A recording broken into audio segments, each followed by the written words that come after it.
especially leaves a sense of sadness. And maybe the most yearning thing is the friendship and love shared amongst the neighbors. I will keep a page of memories made here in Machongdong today, deep down in my heart for a long time.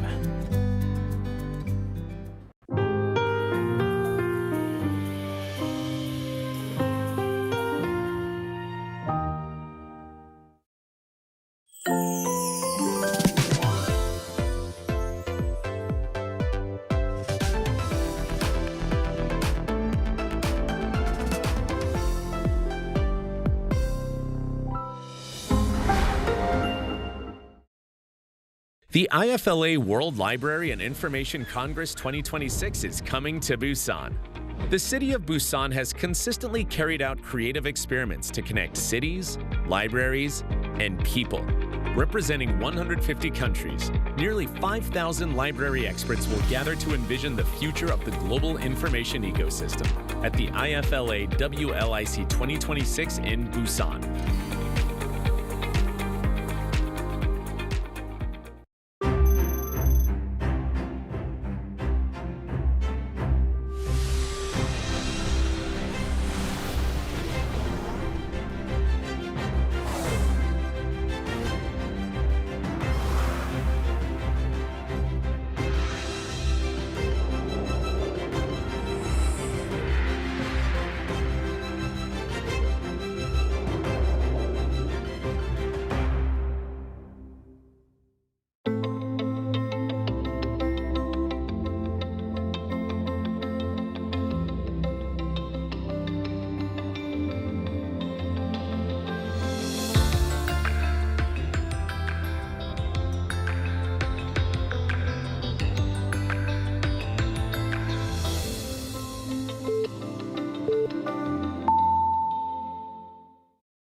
Hello and welcome to our morning edition of Arirang News. We begin with these stories making the headlines at this hour.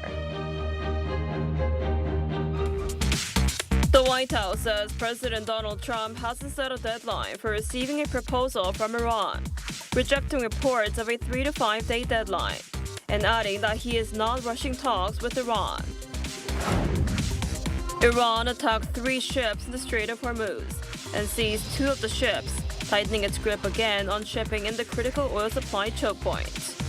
Washington, however, said the action does not violate the current truce, noting the vessels were not American or Israeli. South Korea's President Lee Jae-myung, who's visiting Hanoi, met with Vietnam's top leader To Lam and agreed to cooperate on energy and supply chains amid heightened global uncertainties. The United States is holding off on setting a deadline for Iran talks, even as pressure mounts through a continued naval blockade and growing risks in the Strait of Hormuz. Our Muniran starts us off. The White House says President Donald Trump is in no rush to lock in a timeline for negotiations with Iran, despite reports suggesting otherwise.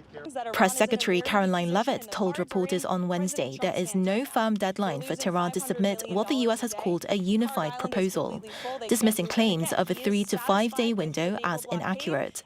The president has not set a deadline himself. Ultimately, he will dictate the timetable. According to Fox News, Trump has also rejected the idea of any time pressure, saying the ceasefire extension will remain in place as long as needed while talks continue. Instead, officials say the timeline will ultimately be determined by the president, as Washington waits for clarity from what it describes as a divided Iranian leadership, split between pragmatists and hardliners. While direct military strikes have paused under the ceasefire, the broader pressure campaign has not. The White House says its naval blockade and economic measures remain fully in force, targeting Iran's oil exports and shipping routes. Leavitt described the blockade as a key source of leverage, claiming it is inflicting significant economic damage and limiting Iran's ability to move oil through its main export hub. Even as negotiations stall, U.S. officials argue this strategy is strengthening their position, with Trump reportedly viewing the ongoing economic squeeze as more effective than continued bombardment. But beneath the diplomatic standoff, a more complex and potentially long-lasting challenge is emerging in the Strait of Hormuz. According to the Washington Post, Pentagon officials have warned lawmakers that clearing sea mines laid by Iran could take up to 6 months and may not even begin until the war formally ends. The report, based on a classified congressional briefing, suggests more than 20 mines may have been deployed, some using GPS technology that makes them harder to detect. That assessment raises concerns that disruptions to one of the world's most critical oil routes could persist well beyond any ceasefire agreement. 문혜련, Arirang News. Iran has escalated tensions in the Strait of Hormuz, firing on commercial vessels and seizing 2 ships, in a move that underscores growing risks to global shipping. The incident comes despite an extended ceasefire announced by U.S. President Donald Trump, as Tehran signals both defiance at sea and apparent openness to diplomacy. Our Lee Soo-jin has more. Iran on Wednesday fired on 3 commercial vessels in the Strait of Hormuz and seized 2 of them, marking a sharp escalation in tensions along one of the world's most critical shipping routes. The attacks happened just a day after U.S. President Donald Trump extended a ceasefire while keeping an American naval blockade on Iranian ports in place. Iranian state media said the country's Revolutionary Guard is now escorting the seized ships into Iranian waters. The White House, however, said the action does not violate the current truce, noting the vessels were not American or Israeli. The latest incident adds to a growing pattern of maritime aggression. Since the conflict between the United States, Israel, and Iran began in late February, there have been more than 30 reported attacks on ships in the region. Prior to that, the Strait of Hormuz had remained open to international traffic. Despite the escalation, Iranian's President Masoud Pezeshkian signaled openness to diplomacy. In a social media post on Wednesday, he said Iran remains committed to resolving disputes through dialogue, but criticized what he called breaches of commitments and ongoing blockades, accusing Washington of contradictory actions. Iran's parliamentary speaker Mohammad Bagher Ghalibaf also weighed in, saying a meaningful ceasefire cannot exist alongside maritime restrictions or continued military operations by Israel. He warned that the vital waterway could remain closed if ceasefire violations continue, raising concerns about further disruption to global energy supplies and trade. Lee Soo-jin, Arirang News. Over in Hanoi, President Lee Jae-myung and Vietnam's top leader, To Lam, have held talks amid heightened global uncertainties. Cooperation on energy and railway projects topped the agenda. Our correspondent Yoon Jung-min reports from Hanoi. President Lee Jae-myung, who is on a state visit to Hanoi, was given a red carpet welcome by To Lam, Vietnam's top political leader. The friendly mood was reflected in Wednesday's summit. 당 서기장께서는 지난해 우리 정부 출범 후에 첫 번째 국빈으로 방한하셨고 또 이번 저의 베트남 방문은 베트남의 새 지도부 출범 후 2주 만에 이루어진 베트남의 첫 국빈 방문으로. Your visit, Mr. President, clearly shows our comprehensive strategic partnership that is based upon strong, effective, and deep trust. Amid the current tensions in the Middle East, the Korean president said Korea and Vietnam will work together on energy and infrastructure based on profound mutual trust. 최근 중동 상황에서 비롯된 공급망 불안정성 속에서 양국 간 협력의 필요성이 더욱 커졌다는 데 공감하였습니다. 에너지 안보 강화와 공급망 안정을 위해 더욱 긴밀히 협력하기로. A dozen MOUs were signed on energy, infrastructure, and technology, including power infrastructure and nuclear power plants. Vietnam welcomes Korean companies expanding investment in areas such as infrastructure, smart cities, semiconductors, large-scale AI data centers, nuclear power plants, smart ports, and next-generation ports. The two countries plan to cooperate on the Ho Chi Minh City Metro Railway, with South Korea's Hyundai Rotem set to play a major part in this $110 million project. Korean firms are also eyeing urban development and airport projects in Vietnam. By 2030, Seoul and Hanoi aim to expand their annual bilateral trade to $150 billion. The two countries signed an MOU to allow exports of heat-treated poultry products, to expand cooperation on agricultural and food products. People-to-people exchanges was also on the agenda. 상대국 국민과 다문화 가정의 안정적인 체류와 권익 증진을 위해 긴밀하게 협력해 나가기로 하였습니다. We also have agreed to share experiences on culture and entertainment industries, such as film, music, and gaming, and bolster mutual support. It was the two leaders' second engagement in about 8 months, following the Vietnamese leader's trip to Korea last August. The South Korean president's reciprocal visit to Vietnam so early in his presidency is seen as carrying symbolic significance in terms of Seoul's strategic priorities. Yoon Jung-min, Arirang News, Hanoi. So the leaders of South Korea and Vietnam met in Hanoi and agreed to cooperate on energy and supply chains. For more, we're joined today by Dr. Jeffrey Kalimag, Assistant Professor of Global Business Administration at Kyongsung University. Professor Kalimag, thanks for coming on today. Hello, good morning. So President Lee Jae-myung became the first state guest under Vietnam's new leadership. What does this timing signal, and what do you make of yesterday's summit between President Lee and Vietnam's top leader?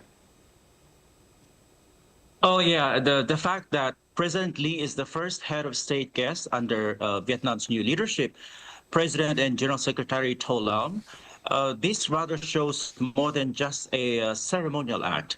I see this as a symbolic positioning because it signals that Seoul is being prioritized as a foundational partner in Hanoi's new era and future. And with regards to the summit yesterday, my take on that is it wasn't just about optics. It was about setting the tone for a recalibrated regional order, especially that countries recently are akin to moving towards fragmentation, meaning kind of less integration sort of globalization. This scenario is analogous to Vietnam, saying that their next chapter begins with Korea at the table. Putting Korea at the forefront sends a strategic message to both Beijing and Washington.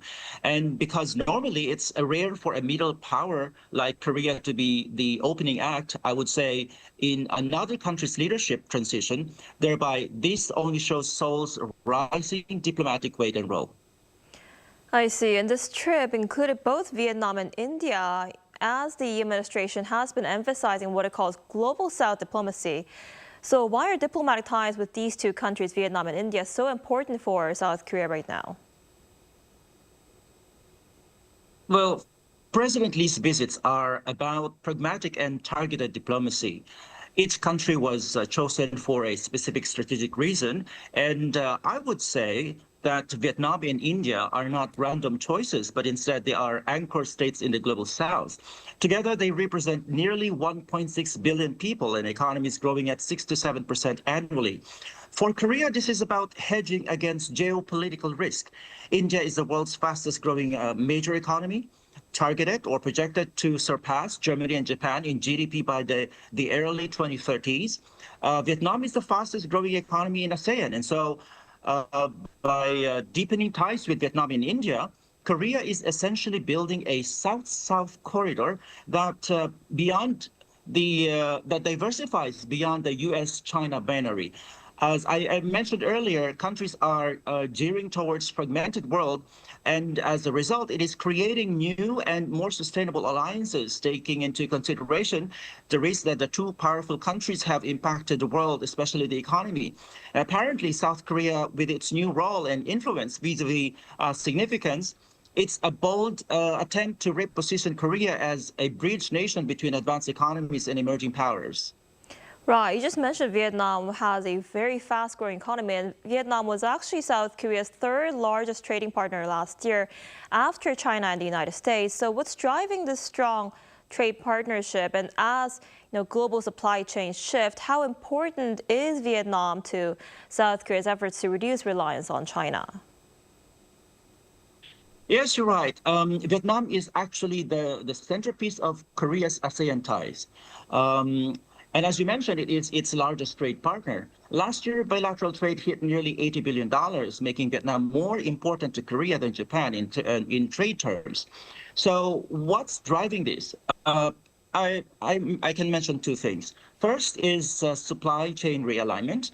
Korean firms are shifting production from China to Vietnam. In fact, over 40% of Samsung's smartphones are now assembled in Vietnam. And second is demographics. Vietnam's median age is just 32, giving Korea access to young, tech-savvy workforce. Also, take into account the migration diaspora between South Korea and Vietnam. Vietnam has the biggest Korean community in ASEAN, and on the other hand, Vietnam is the second largest group of diaspora in Korea. As global supply chains fragment, Vietnam is Korea's China plus one strategy in action. It's not just about reducing reliance on China, it's about creating a parallel hub that can absorb shocks from the US-China tensions. In strategic terms, Vietnam is becoming Korea's second factory floor. Right, I see. And a large business delegation is also accompanying President Lee Jae-myung on this trip, including the heads of South Korea's major firms like Samsung, LG, Hyundai, and SK. So what makes Vietnam such an attractive market for Korean firms, and what are these companies hoping to achieve from this visit? Yeah, President Lee went to Vietnam and interviewed the conglomerates. So the presence of Samsung, LG, Hyundai, and SK is very telling. They're not just chasing cheap labor; they are chasing market depth. And Vietnam's middle class is expected to double by 2030, reaching nearly 50 million consumers. For Samsung, it's about consolidating Vietnam as its global production base. For Hyundai, it's about tapping into Southeast Asia's booming demand for electric vehicles. For SK and LG, it's about energy and digital infrastructure. But all of these mentioned conglomerates, what they hope to achieve is, again, twofold. Number one is lock in Vietnam as a strategic hub for manufacturing and research and development. And second, it shapes the rules of the game in Vietnam's next phase of industrial policy. In short, Korean companies see Vietnam not just as a market, but I would say, a launchpad for the wider ASEAN region. I see. All right, Professor Kalama, thank you so much for your time and insight today. We appreciate it. Thank you, and have a nice day. Thank you.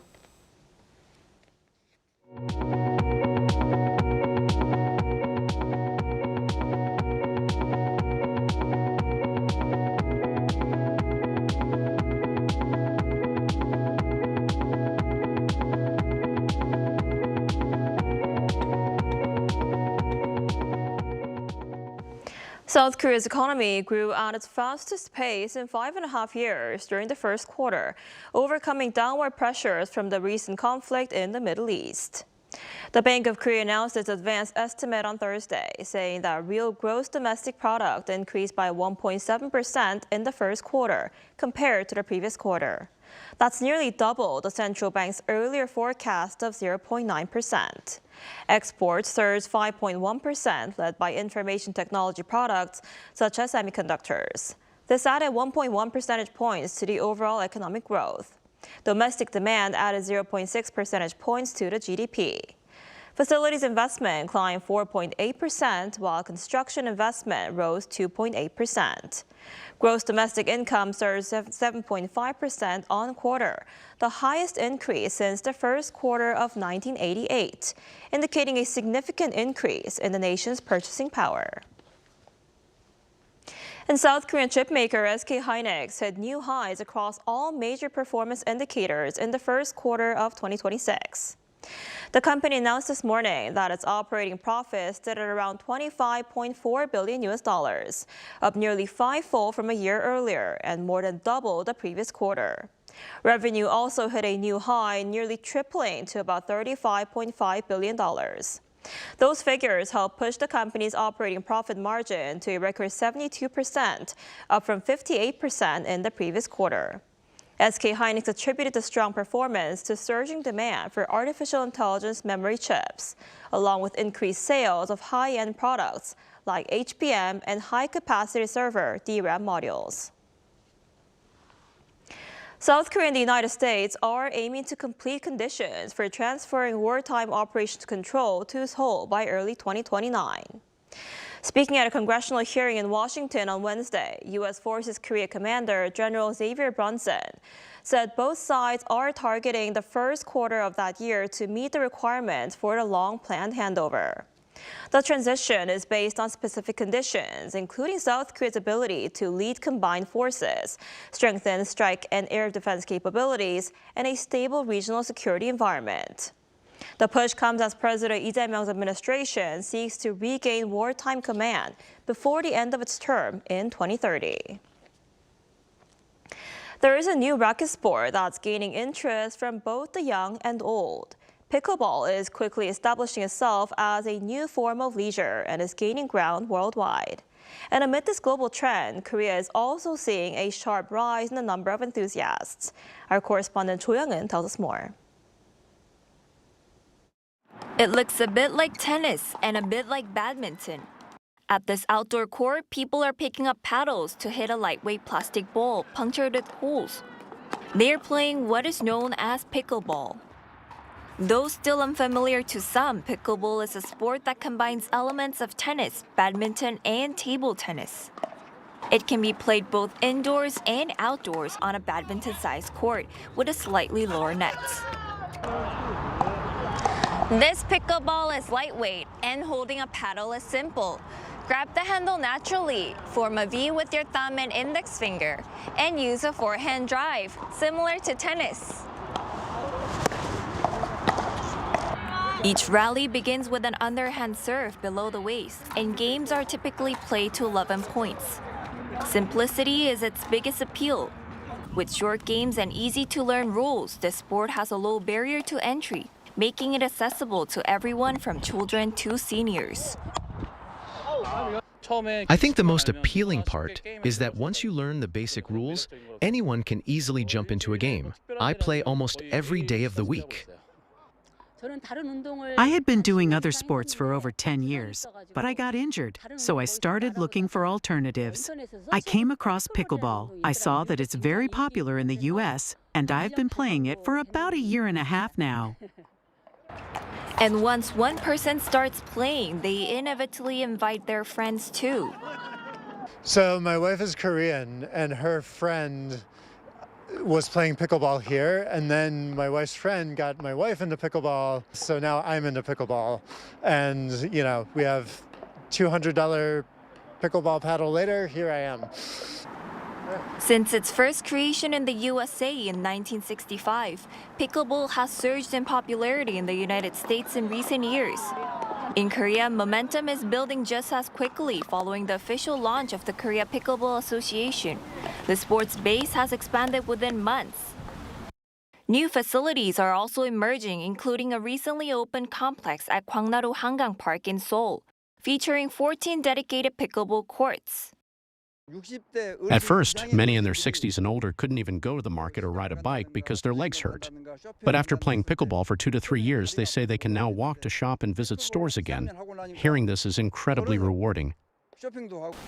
As Korea moves towards becoming a super-age society, sports like pickleball could become a meaningful alternative for leisure and welfare. Cho Young-eun, Arirang News.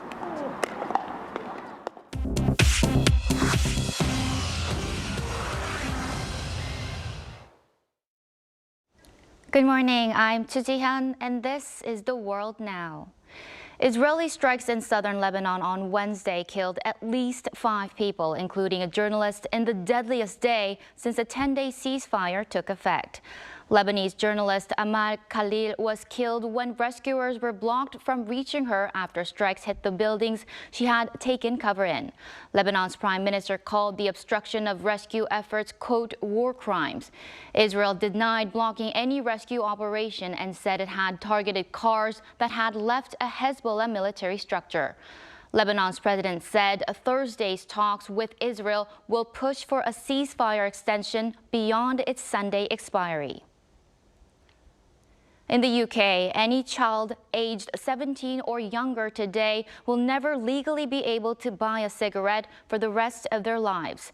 UK lawmakers passed a landmark law on Wednesday that raises the legal smoking age by 1 year every year. This means anyone born on or after January 1st, 2009 faces a lifetime ban on purchasing tobacco. The law also bans vaping and nicotine product sales to under 18s and tightens advertising rules. The government says smoking kills around 64,000 people a year in England alone and costs the National Health Service £3 billion each year. The United States is expected to reclassify marijuana as a less dangerous drug. The decision at a federal level would reclassify cannabis at the same level as common painkillers. This follows an executive order signed by President Trump in December directing the loosening of federal marijuana regulations. Cannabis firms will also see lower tax burdens and find it easier to secure funding. Shares of major cannabis companies surged as much as 23% on the news. A crypto billionaire has taken the Trump family's digital currency company to federal court, claiming it secretly locked him out of his own holdings and threatened to wipe them out entirely. Justin Sun, founder of the Tron cryptocurrency, put $45 million into World Liberty Financial, a venture co-founded by President Trump and his sons. His lawsuit claims the company blocked him from selling his tokens, stripped him from voting rights, and embedded hidden tools to freeze or permanently delete holdings without cause. World Liberty CEO Zach Witkoff called the claims entirely without merit.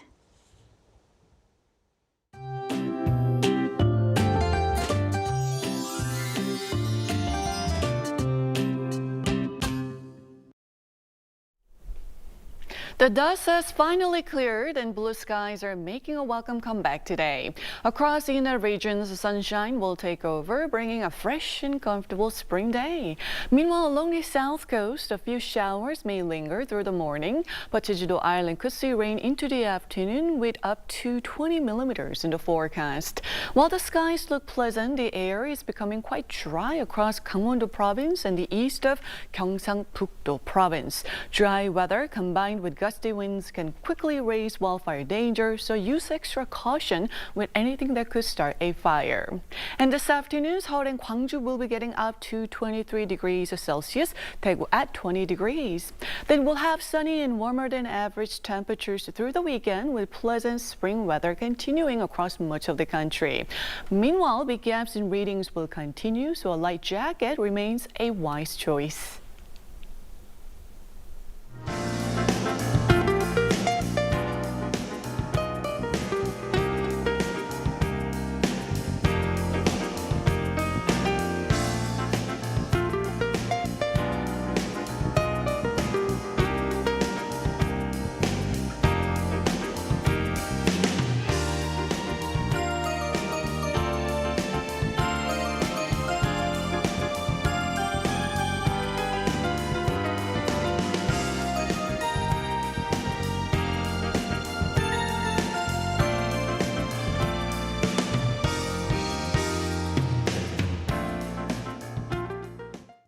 That's all we have for this morning. Arirang News will be back at noon Korea time. Thanks for watching.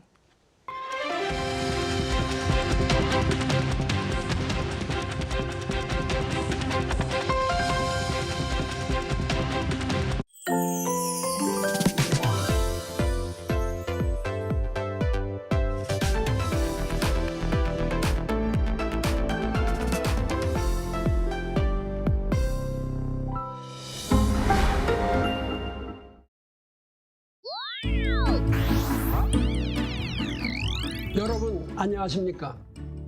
대한민국의 목소리를 세계에 전하는 아리랑 TV의 30주년을 축하드립니다.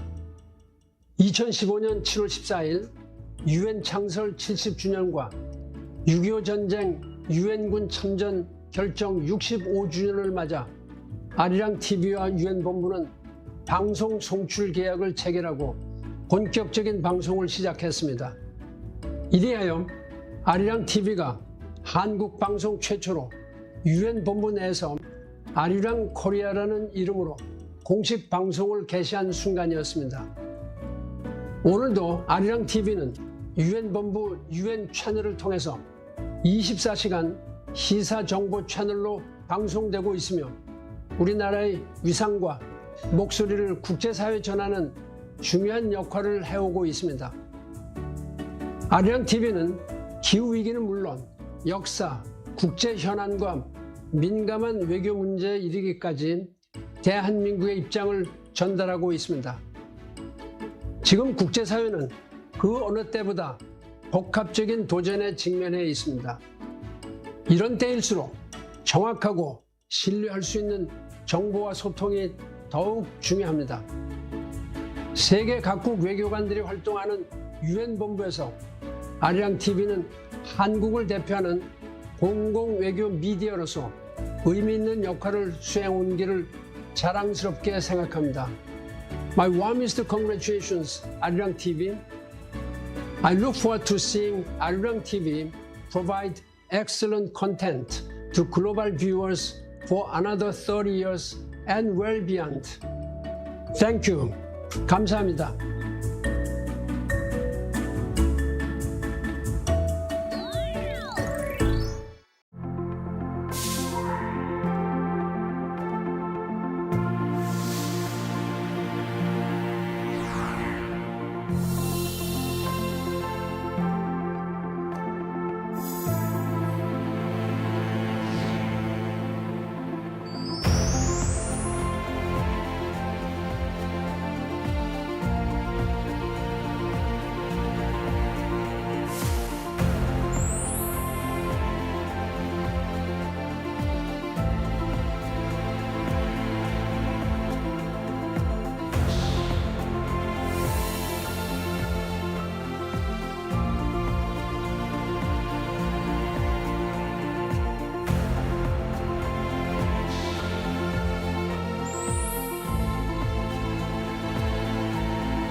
We're here to bring a new type of news show.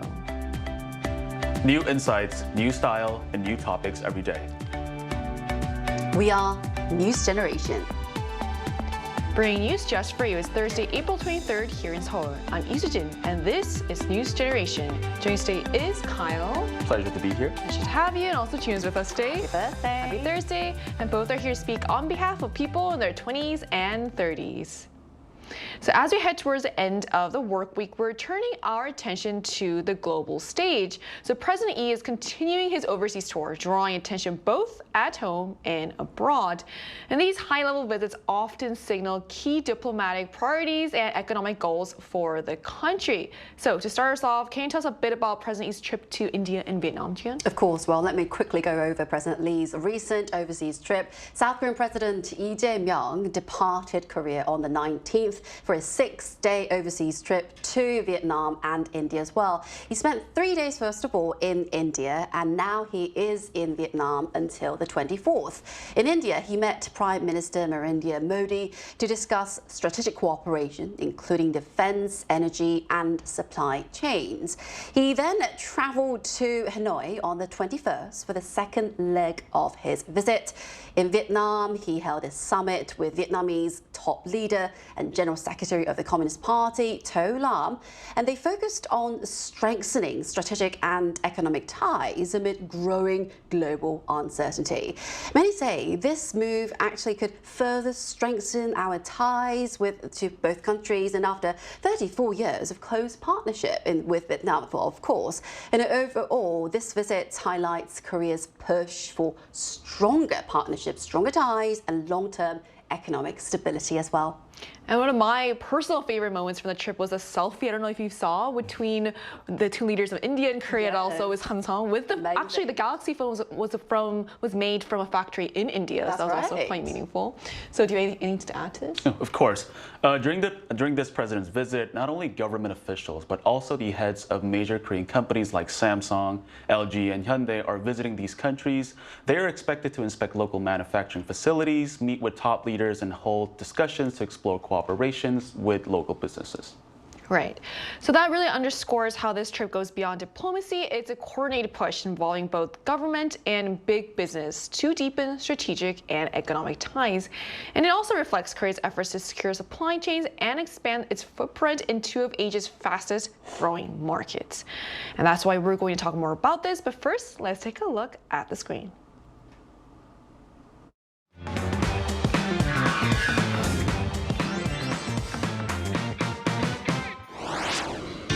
President Lee Jae-myung's visits to India and Vietnam are putting a spotlight on Korea's deepening ties with both countries. Beyond long-standing diplomatic relations, these connections are also reflected in the growing number of Indian and Vietnamese residents building lives here in Korea. Today on News Generation, we take a closer look at the lives of Indians and Vietnamese living in Korea, along with the broader experiences and challenges faced by foreigners here, as well as some practical tips for those hoping to start a life in Korea themselves. Just as we saw in the video, Korea's ties with these countries go far beyond diplomacy. They're part of everyday life. So let's take a closer look at just how active these exchanges really are. So how strong exactly are Korea's ties with Vietnam and India today, Chuyeon? It's quite strong, active, and continuing to grow currently. Well, Vietnam in particular, I'll cover Vietnam first. Well, Vietnam has been one of Korea's top three trading partners for 4 consecutive years, and the numbers tell the story. In fact, bilateral trade has grown nearly 180 times, from just $500 million back in 1992 to around $95 billion today. And also beyond economics, the cultural exchanges are equally strong, with Vietnamese food and culture becoming very familiar to Koreans. I'm sure that we can easily name more than several Vietnamese dishes right now. And also population destinations like Da Nang and Nha Trang are widely visited. That Da Nang is known as Gyeonggi-do Da Nang City. Why is it? First of all, Gyeonggi-do is a province surrounding Seoul, and it is often seen as an extension of the capital. And from the airport, the plane to city streets, Korean can be heard almost everywhere. Hence the nickname. And in Da Nang, I found myself, when I visited there last year, I asked Koreans for directions more than the locals. So yeah, Wow. it's actually next door right now. That's how many, I guess, Koreans are currently in Vietnam anytime you go there. So that really shows how deeply embedded Vietnam has become in both Korea's economy and culture. And now turning to India, another key partner with a long-standing relationship. So how would you describe Korea's ties with India, Kyle? Of course. Korea's relationship with India has best described as strategic, long-term, and still full of untapped potential. Historically, Korea was one of the earliest investors in India in the 1990s. Companies like LG have viewed India as a long-term partner, investing in the market for over 30 years despite early risks. Since entering the country through successful localization, they have firmly maintained a leading position in India's home appliance market. And in October 2025, they even went on public on the Indian Stock Exchange. Today, the partnership is driven largely by economic interest, as Korea faces challenges with traditional partners like the US, China, and Japan. So India has become an increasingly important alternative market and a key engine for growth. Right. So in both cases, we're seeing not just economic cooperation, but growing cultural familiarity as well. And that naturally brings us to the people at the center of these exchanges. So how many Vietnamese nationals are currently living in Korea, Jiyeon? Well, I reckon it goes both ways, you know, Koreans visiting Vietnam and also lots of Vietnamese people visit Korea and they settle in Korea. Well, according to the Ministry of Justice, the number of Vietnamese residents in Korea has risen from around 230,000 in 2022 to nearly 330,000 in 2026, an increase of roughly 43% in 4 years. That's significant indeed. Right. And this makes them the second largest foreign nationals, foreign groups after Chinese nationals. And this growth is driven by more international students and marriage migrants as well. In fact, Vietnamese students rank first among all foreign students studying in Korea, and this reflects strong motivation of their academics. Well, personally, I made many Vietnamese friends here at university and grad school here in Korea, and I almost felt like I was studying abroad. Well, then why do they choose to study here? Many are initially drawn by K-culture and through Hallyu, of course, but a significant number of people, students, they settle in, they would like to continue their life here after graduation. And in fact, last year, applications for Korea's employment permit system, they actually exceeded the quota by more than 4 times. Well, let me give you the background of this. EPS. It actually allows Korean companies to legally hire foreigners in labor shortage areas. These areas such as agriculture or manufacturing. So it's quite significant because it supports those companies and labor shortage businesses and also boosts the economy at the same time.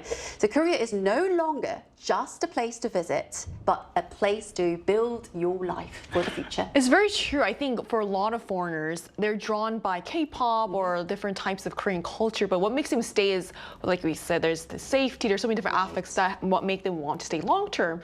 And the numbers that you mentioned really also highlight how rapidly the Vietnamese community is growing, especially driven by students and long-term residents.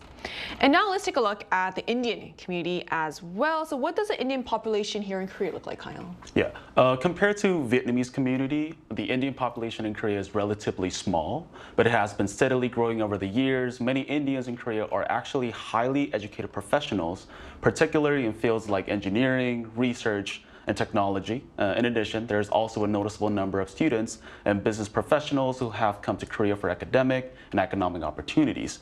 Rather than being concentrated in one sector, the Indian community tends to be spread across specialized and highly skilled industries, often working in global companies, research institutes, and tech-related fields. This process has been driven by government-led efforts to attract Indian talent, which clearly demonstrate how important Korea considers its economic relationship with India. So it is quite interesting to see how the Indian community, though smaller, plays a key role in specialized sectors such as IT. And together, these communities are becoming an increasingly important part of Korean society. So to gain an in-depth and more personal perspective on this, we're going to speak with someone from India currently living in Korea. And that conversation is coming up right after the break, so don't go anywhere.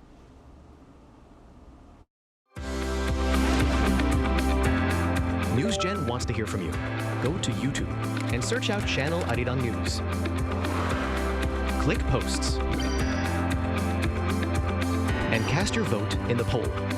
Make a new type of news with us. And joining us today is Naran from India, who has been living in Korea for around a year. So hello, thank you so much for connecting with us today.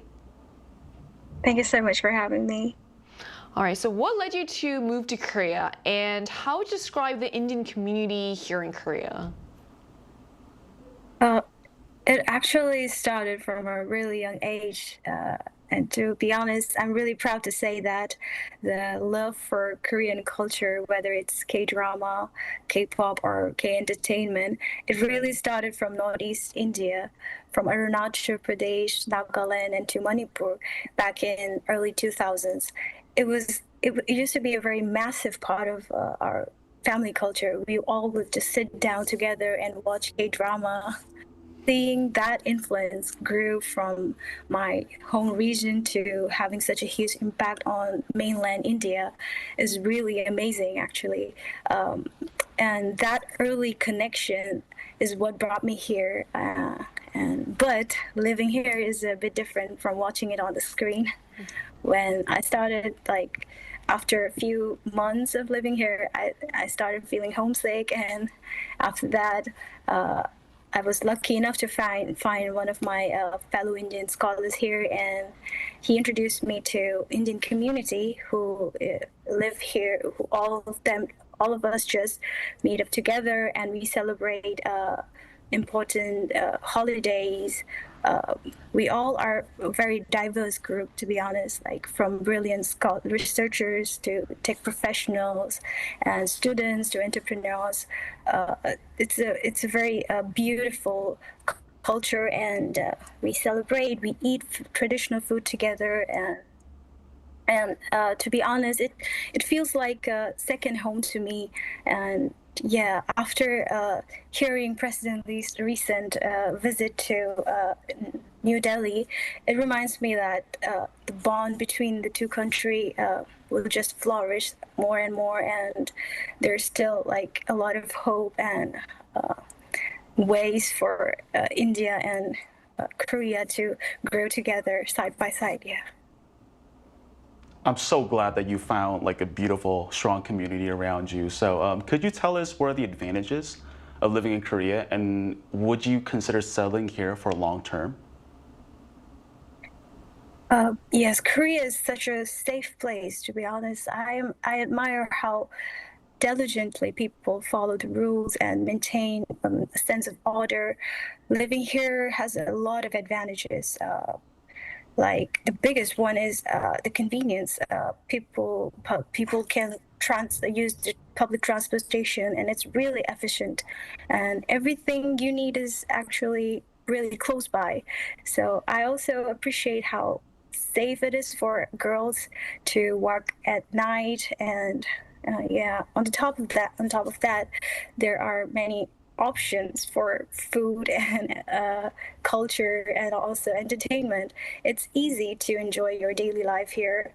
Yeah, and for now, as for the future, I am currently focusing on finishing my degree, but I love to stay after my graduation, and want to experience the professional culture and what life is like after, beyond my studies. Yeah.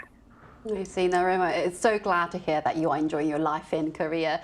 Well, then, what challenges have you faced so far in Korea, and what are some changes that should be made? And the last question should be, what is your favorite Korean drama? Well, my recent one that I'm watching is Perfect Crown by IU, and mainly I watch it for IU. She's my favorite. But for the challenges, as a foreigner who knows a bit of Korean, who knows a little bit Korean, there are still situations like dealing with paperwork and official services, where it can be really difficult to navigate through, and cultural differences can also take some time to adjust to, especially in communication style and expectations in school and work.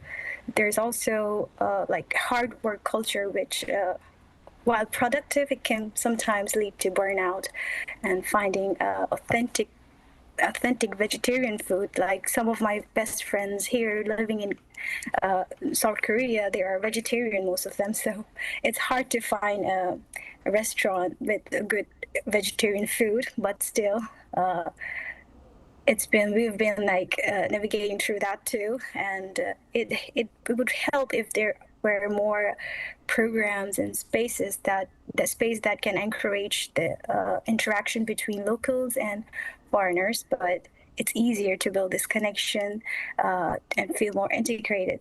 So our culture don't just live side by side, but truly blends in or like harmony. Yeah. Well, I know it's not easy moving to a different country and building a new life here, but I'm so glad that you have found a community and that you've also are really enjoying yourself here. So, and also I am also watching that drama, and it's pretty good. So, all right, thank you so much for joining us today. Thank you so much for inviting me. So we just heard from an Indian national living in Korea about how she came to live here and the advantages and challenges of living in the country. Building on that, life in Korea clearly isn't without its challenges for many people. So what difficulties do foreign residents in Korea face? Well, Daram has mentioned several difficulties that she's facing here in Korea. The obstacles, yes, they do face some challenges here. According to Statistics Korea, around 30% of foreign residents living in Korea have experienced financial difficulties. Many struggle to afford utility bills, medical treatment, and also face difficulties covering tuition as well for themselves and for their families as well. And language barriers remain one of the biggest hurdles, often limiting access to public services and job opportunities. Most of the Korean websites, some are only in Korean, and the announcements could be just in Korean, not in English. And it's also hard to deal with administrative systems as well, which are complex often to the locals, Koreans as well. And some foreign workers face unstable employment conditions, particularly in labor-intensive industries. We do know that opportunities are growing, things are improving a lot, getting better indeed, but still room to grow. Right. I mean, documents are hard no matter, even if you're, like you said, even if you're a local, even if you can speak the language, it's so stressful a lot of times. I can imagine how hard it is, as Narim said, about how it's like for foreigners. And so this also highlights how financial pressures can also impact daily life. But beyond finances, workplace conditions are another issue. So what do their working conditions and job satisfaction kind of look like here in Korea? Okay, great question. About the working conditions for foreign workers in Korea showed a mixed picture. On one hand, a significant number of workers face long working hours, with more than a quarter working over 50 hours per week. I cannot ever imagine. This suggests that many are still exposed to demanding labor conditions. On the other hand, overall job satisfaction is relatively positive. About 68% of foreign workers report being satisfied with their jobs, including aspects like workplace safety, working hours, and wages, with all received satisfaction levels above 60. However, there are still clear challenges. Some workers express a desire to change jobs, mainly due to low pay or physically demanding and risky work environments. So while satisfaction is relatively high, long hours and tough conditions remain, and that makes practical support all the more important. So what resources can actually help foreigners living in Korea, Juyeon? Well, I've actually brought some informative and good, useful tips for foreigners who are living in Korea. So please pay attention, listen closely that is. Well, in practical terms, as we mentioned, language can be the biggest hurdles, especially when it comes to medical care. If you don't speak Korean well, even a simple visit to hospital clinics could be can feel overwhelming. And I've often gone with my foreign friends living in Korea to hospitals in order to interpret their symptoms to the doctor, but not anymore because there is a special app designed just for foreign patients. With these apps, patients can complete medical questionnaires in their own language. It has 12 different languages. I actually counted all of them. Yes. And doctors receive a well-organized, clean version, the translated version in Korean. So it makes communication much more easier and reduces the risks of misunderstanding. And I actually downloaded one for myself, the application, and tried it, and it works very, very well. And the thing is, like, it has a very positive review from the users, 4.9 out of 5 rating. Quite good indeed. Wow. You simply need to just enter your symptoms, your birth of date, your sex, and the app uses AI in order to analyze the symptom and guide you to the right place, the department, hospital, clinic, or the chemist or drugstore as well. So making use of these tools can really make a difference in your daily life. So when you are unwell, you can feel lonely. So this app can be your best company. That app sounds amazing. And there are also, I feel like, a growing number of international hospitals as well that do have a lot of interpreters on hand. So all these kinds of support can make a real difference in everyday situations like healthcare. And employment is another area where help is available. So what other tools are there that help foreigners find jobs in Korea this time? Yeah, finding a job in a foreign country could be really challenging. I've been there, done that, but Korea definitely has a solution for it. There are several government-supported platforms and programs designed to help foreigners find jobs in Korea. For example, there are online job portals specifically tailored for foreign workers, offering multilingual services and listings from companies open to hiring international talent. In addition, employment support centers provide counseling, resume assistance, and job matching services to help foreigners better navigate the Korean job market. There are also job fairs and networking events organized to connect foreign job seekers with local employers. These tools not only make job searching more accessible, but also help foreigners better understand workplace culture and expectations in Korea. So these tools can sound like they can really ease the process of settling in professionally and for long term. And finally, on the other hand, for those who are considering a move to Korea, some practical advice would go a long way. So any personal tips for foreigners wanting to live in Korea, Jiyeon? Well, my recommendation would be make the most out of digital tools, you know, from translation apps to map services as well. They can make everyday life much, much easier for you. You can use them to navigate the city, get involved with the community thanks to the language system, and access essential services as well. Once you get used to them, you know, they become second nature, so that your mobile's got your back now. Right, do you have any other tips? Yeah, of course. You know, we all know that it's true that K-pop and K-dramas attract many foreign immigrants, but there are many other beautiful aspects besides K-pop and K-dramas. There are so many cultural values in Korea beyond that, such as Chung. It's a culture thing, people quietly caring for one another.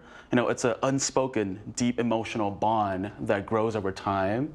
And there are also a strong emphasis on respecting elders and showing respect. Also, Korea maintains its traditional values while continuing to innovate and strive for progress at the same time. That mindset also really matters for Koreans. So if you look around, open your eyes just a little bit more and try to embrace these small things, but meaningful aspects of everyday life in Korean society, people will recognize your effort, people will respect you, they will welcome you even more for it. So it's almost like each person is taking a small step towards one another to understand each other. So Korea can become your home. So as you've seen today, Korea's ties with countries like India and Vietnam go far beyond trade and diplomacy. They're reflected in the people who live and work here. So while challenges remain, these communities continue to shape and enrich Korean society in meaningful ways. And as Korea becomes more global, creating a more inclusive environment will be key to sustaining those connections. And that brings us to the end of today's episode of News Generation. But News Gen will be back tomorrow at 10:30 a.m. Korea time with more stories and discussions. A big thanks to Kyle. Thank you so much. And also Jiyeon. It's a pleasure to be here. And to our viewers, thank you so much for watching. Hopefully this will inspire you to meet a few new foreign neighbors here in Korea today. We are News Generation.